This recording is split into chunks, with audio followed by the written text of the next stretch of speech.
about those goddamn birds, baby? Hey, listen. Let me pop this on real quick. NFC East Champs. Now, listen, I know it's the old one and shit. It's 2017 hat. I got to get the new one. But then again, this division don't mean nothing. Don't mean anything to me, okay? Honestly. Win a division, that's cool and all. That's nice. See who you face in the playoffs. I'll be honest with you. I'm just happy to make the playoffs. To let Wentz get playoff experience. You're going to need him to get playoff experience because he's going to be here for what? The next 5 years or however long, maybe a decade.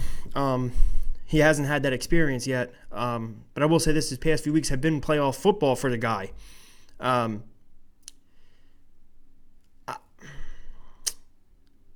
like making playoffs because Dallas doesn't make it. That's good.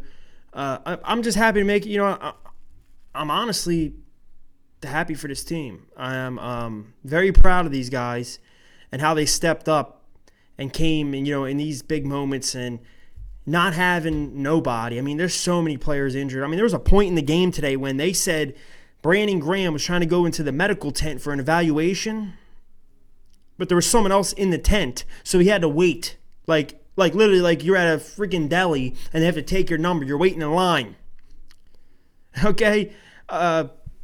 It's ridiculous. And that's how bad the injuries are. I've never in my entire life heard that, where the injuries are so bad that guys are waiting to get in the tent in line to get medically evaluated. That's ridiculous. That's why this training staff after the season has to go. Too many injuries. I mean, even today, we go into the game already man's down, next man up mentality. That's what it's been all year. And then you have Miles Sanders go down in the game. Brandon Brooks goes down in the game. I think the Brandon Brooks thing is really bad. I mean, I haven't really looked up on what actually happened, but he got carted off the field. That's no good.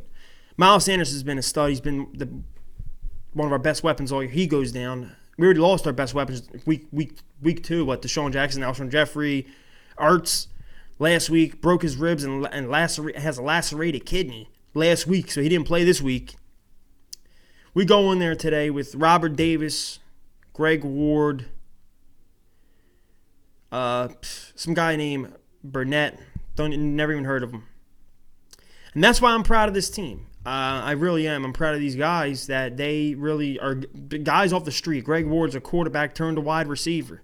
You never seen stuff like this, And the same thing the announcer said, and I agree with him 100%. He says, I've never in my entire life, he goes, of any sport I've ever seen a team like this Philadelphia Eagles team to where they are, I'm not talking about man down. I'm talking about you're on to your third string, backups, not even third string. You're picking up guys off the street. You're picking up practice squad guys that go play wide receiver for your quarterback.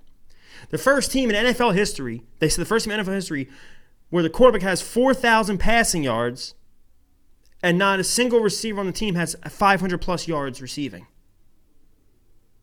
That's crazy. That's crazy. But you know what? They somehow pan together and they do it, and they get together, they dig it out. They get themselves in holes. The defense somehow saves them, and then somehow we come in and we do our thing. And, it's awesome. You got to give a lot of credit to Doug Peterson. You have to give a lot of credit to Doug. This is a guy, who straight up, he's a winner. The guy's a winner. I mean, that it's that simple. 3 straight years in a row now, playoffs. Last year, basically, a Alshon Jeffrey catch away, depending on what happens, to making it back to the NFC title game after you were in the Super Bowl the year before and won it. And then this year, all men down, chips are down, everything is just destroyed. I mean, it's bad, the injuries, bad. I've never seen it this bad. I've seen a few people have injuries here, have injuries there, but not to that point. Not to the point where some stats are it's just, it's too much to even think about. But I'm proud of them. And Doug Peterson, when he went to the press conference, went to the parade about the Super Bowl and said, hey, Philadelphia, get used to this. This is the new norm. This is the new norm, playing in January. This is the new norm, whatever.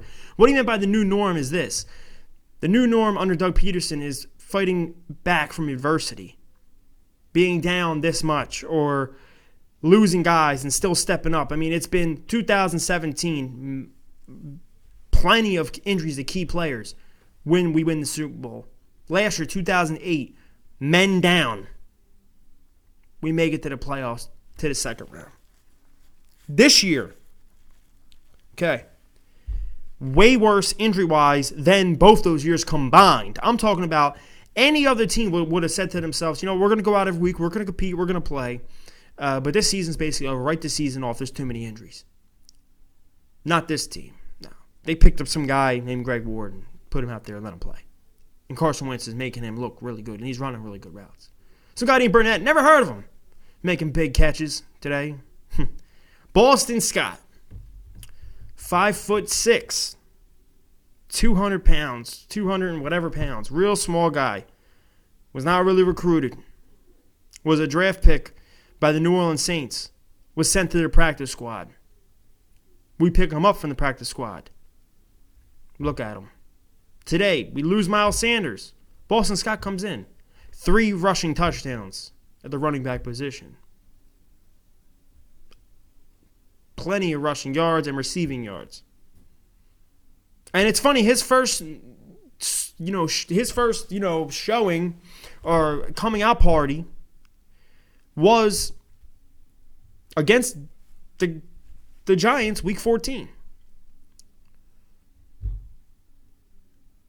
This is fighting adversity. This is next man up, double, next man up mentality.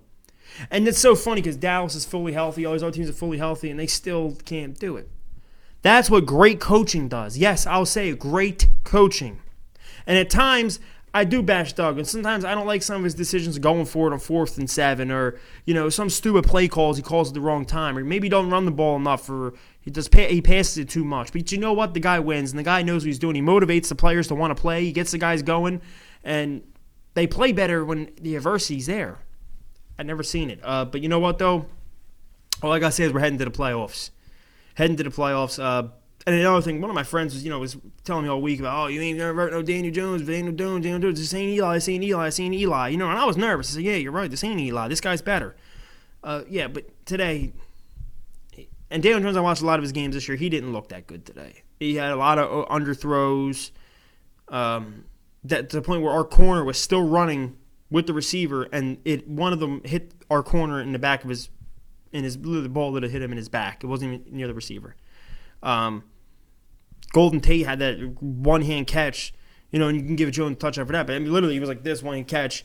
He did a great job on that. But other than that, Jones, all we did was just bring the pressure on him, bring the heat, and came at him.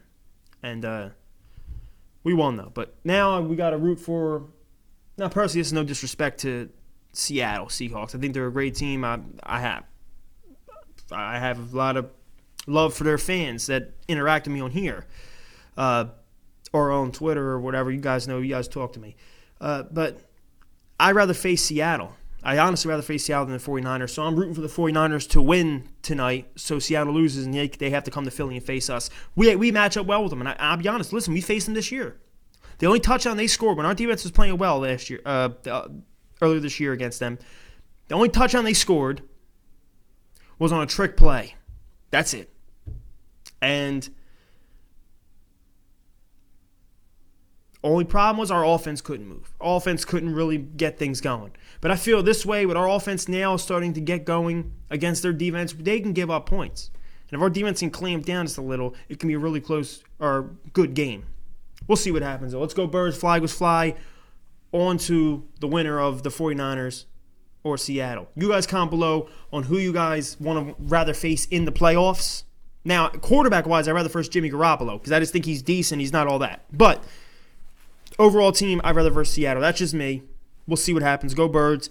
And comment on your thoughts on this whole season so far and just the adversity and come back from all this and to just make the playoffs. Just make the playoffs in general. It's just, damn, that's an accomplishment for a team that's just barely beat up. But let's go Birds. Flag was fly.